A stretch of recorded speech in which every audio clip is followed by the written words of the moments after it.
Well, after a long hiatus, the Players Guild of Hamilton is back in action and ready to welcome everyone to their new season. It starts next week, featuring the play Love Letters. Actually, it starts this week on the 5th, I believe. We're joined today by one of its stars, Diane Brokenshire. Good morning. Thanks for joining us. Good morning. Thanks for having me. Yeah, it's November 5th, right, for Love Letters, the opening night? Correct. That's Friday. Yeah, on Friday. Yes, and boy, I bet you've been, it's been a long time coming for you and other actors. We're all so happy to be back at it. We really are. Yeah, now the Players Guild has made many accommodations with the lifting of capacity limits. There's a new HVAC system in the theater. Yes, absolutely. They've been working very hard since COVID started. Yeah. Brand new HVAC system, all of the protocols in place. Everyone, of course, will be masked.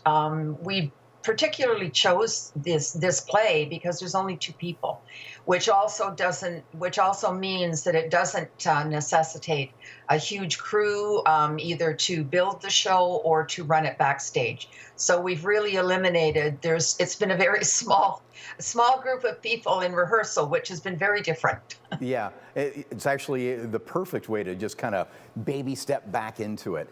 And it sounds like a beautiful story, too. Very intimate. Tell us about Love Letters. It really is. It's really the story about 2 people that have known each other since childhood. They started very, very young writing letters because it was a time when that was the way people communicated, by the written letter. And they started when they were young, and they have continued it all throughout their years. We're now looking at them in much later life, and they have retained that connection, which has been very important to both of them. They came very close to being a couple, but it just didn't work. It's really an homage to the written word.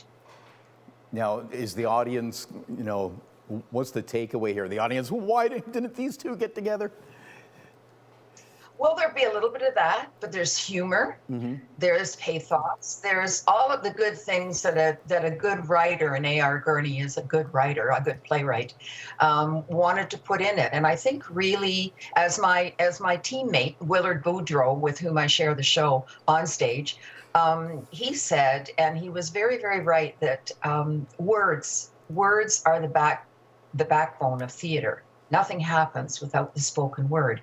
And in a day and age when we're used to film and even on stage with all the pyrotechnics going on and everything happening, this is a step to give us a look at the genesis of all of that. None of that happens if the written word isn't there. And the written word doesn't disappear, thank goodness. So it really is an homage to the written word and the art of writing. Right. Now, you're reading the love letters to each other on stage, but you're not really reading, you've memorized everything here. And this must be quite taxing and challenging because, again, with just 2 people for this entire production and the focus on you and the dialogue. It truly is, but I have to say that there's also a richness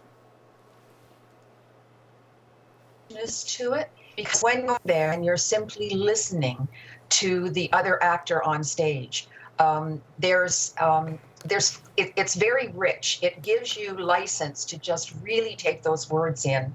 And when I'm directing a play or when I'm in an audience watching a play, I quite often will watch the person who's not speaking. Okay, well, we want to watch you speak in this. We got to go, but we'll link up the website for the Players Guild, but it's Friday night at 80 Guild Street where we can see it safely. Love Letters. Thanks so much, Diane.